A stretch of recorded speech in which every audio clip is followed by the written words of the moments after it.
Olá,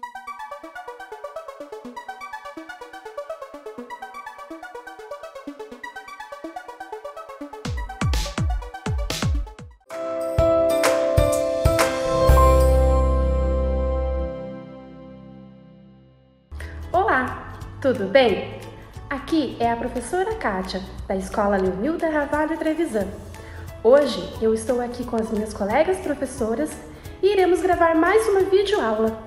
Vamos lá? Olá, eu sou a professora Juliana. Olá, eu sou a professora Regina e hoje nós vamos falar sobre os alimentos sagrados de algumas religiões. Hoje iremos falar sobre o significado atribuído aos alimentos em diferentes tradições religiosas. O alimento é essencial para a nossa sobrevivência. Ele nos dá energia e é necessário para que possamos crescer e nos desenvolver. Mas, além de essencial para o funcionamento de nosso corpo, o alimento é também uma forma de manifestação cultural. Assim como atribuímos significado a alguns alimentos em nossas comemorações sociais, as tradições religiosas também o fazem. O mesmo alimento que consumimos em nossas mesas diariamente pode ser considerado sagrado em algumas religiões. Isso significa que não servem apenas como alimento para o corpo, mas ganham sentidos e significados. Vamos conhecer alguns desses alimentos sagrados?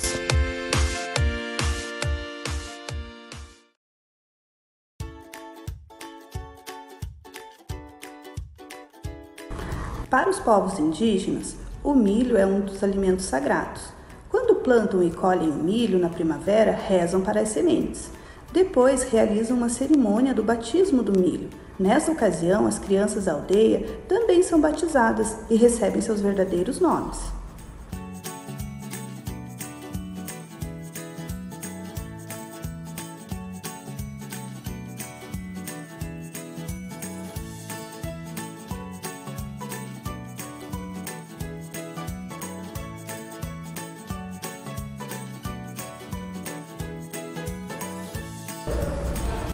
No cristianismo, o pão e o vinho são considerados alimentos sagrados.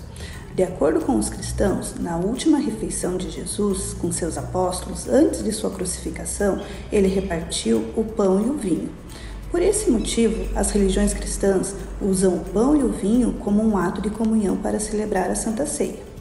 Na Igreja Católica, a restrição alimentar acontece num período específico. A Quaresma, na quarta-feira de cinzas e nas sextas-feiras que precedem a Páscoa. Recomenda-se que os fiéis abstenham-se de carne bovina.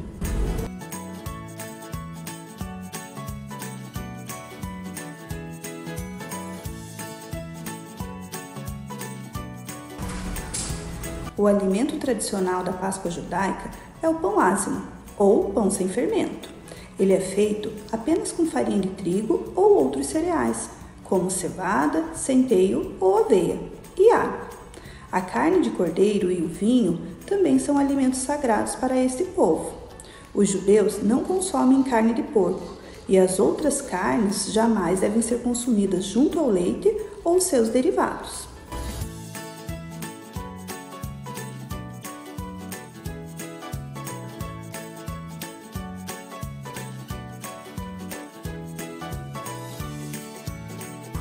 Os alimentos utilizados nas religiões de matriz africana são geralmente os pratos quentes. Como exemplo de um desses alimentos, temos a canjica. Seu significado é a paz, representa Oxalá. Na espiritualidade, a canjica não é utilizada como alimento interno, mas também externo, para a limpeza espiritual.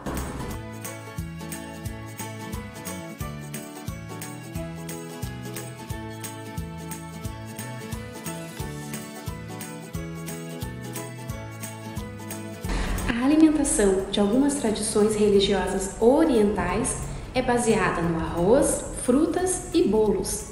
Os budistas, por exemplo, são vegetarianos, mas não concordam com a morte dos vegetais e, por isso, não consomem raízes.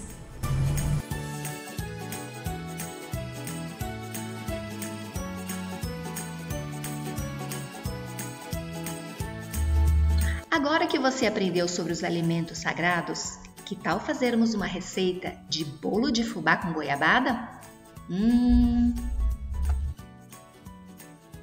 Você vai precisar de 3 ovos, 1 xícara de açúcar, 1 xícara de fubá e 1 xícara de trigo, 1 xícara de óleo, 1 xícara de leite bem quente, cubinhos de goiabada passados na farinha de trigo, 1 colher de fermento. Oi pessoal, tudo bem com vocês? Eu sou a professora Regina e hoje eu vou ensinar vocês a fazerem uma deliciosa receita de bolo de fubá com goiabada. Vamos lá? Então a gente vai misturar. A gente vai pegar os 3 ovos, separar a clara da gema e a gente vai pôr aqui, ó, a clara e nós vamos bater até ela ficar em ponto de neve. Vou parar. Agora a nossa clara já está em ponto de neve, então nós vamos colocar as gemas para bater junto, que a gente já tinha separado. E vamos bater mais um pouquinho. Já batemos a gema com a clara, agora nós vamos colocar o açúcar.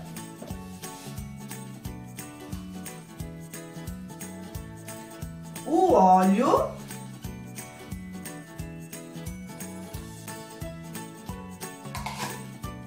E o leite. O leite tem que estar bem quentinho, tá bom?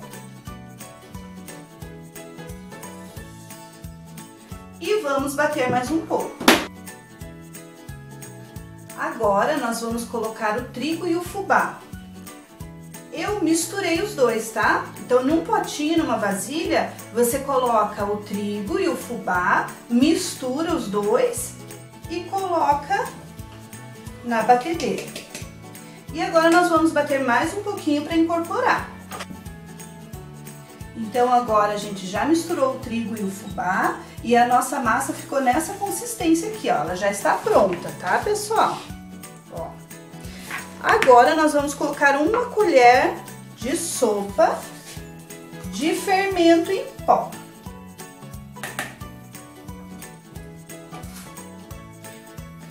Eu não bato na batedeira o fermento, tá?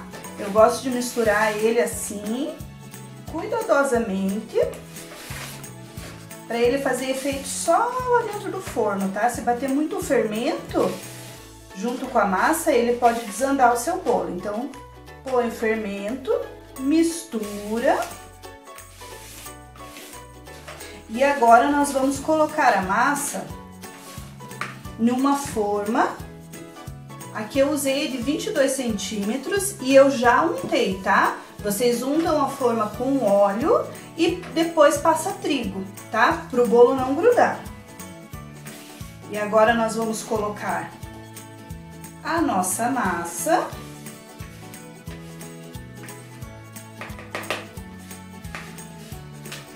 Na forma.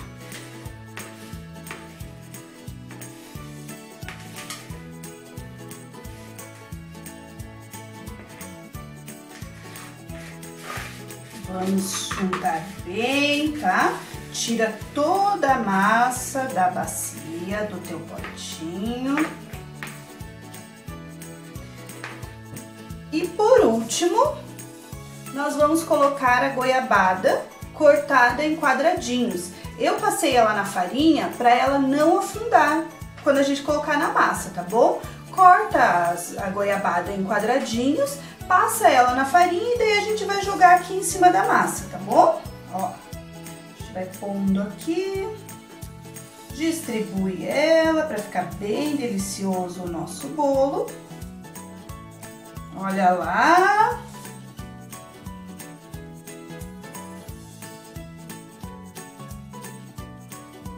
Tem bastante. Se não gostar de goiabada, pode fazer sem a goiabada. Tem gente que não coloca goiabada e coloca semente de erva doce.